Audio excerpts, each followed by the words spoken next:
মহান রব্বুল আলামিন চাইলেই তো আমাদের সবাইকে ধনী বানাতে পারতেন, কিন্তু তিনি আমাদের সবাইকে কেন ধনী বানান না দেখুন।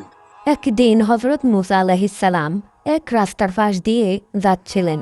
তিনি দেখলেন একজন হতদরিদ্র মানুষ বালুর মধ্যে শরীর ডুবিয়ে বসে আছে।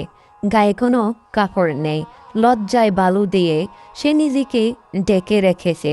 লোকটি মুসা আলাইসাল্লামকে দেখে কাঁদতে কাঁদতে বলল, হে আল্লাহর নবী, আমার জন্য একটু দোয়া করুন, অন্তত বেঁচে থাকার জন্য সামান্য রিজিক দান করুন।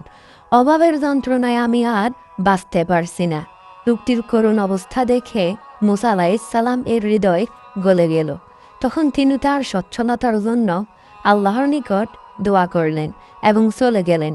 কিছুদিন পর আল্লাহ নবীর দোয়া কবুল করলেন। পরবর্তীতে মুসা আলাইসাল্লাম আবার সে পথ দিয়ে ফিরছিলেন। তিনি দেখলেন রাস্তায় বিশাল ভিড়। তিনি জিজ্ঞেস করলেন, এখানে এত লোক কেন? সেখানে থাকা লোকেরা বলল, এই লোকটি আগে বিক্ষোভ ছিল, হঠাৎ সে অনেক সম্পদ পেয়ে মদ্যপান করে মাতাল অবস্থায় বেজাল করে একজন লোককে হত্যা করল। এখন তার কিসাস বা মৃত্যুদণ্ড কার্যকর করা হবে।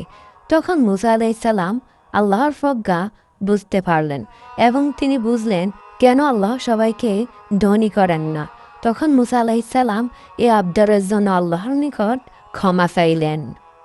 একটি প্রবাদ রয়েছে যে বিড়ালের যদি ডানা থাকতো তাহলে সে উড়ে উড়ে পৃথিবীর সকল চড়ুই পাখিদেরকে সে মেরে ফেলতো। তাই মহান রব্বুল আলামিন যার জন্য যেটা প্রযোজ্য তিনি তাকে সেটাই দান করেন।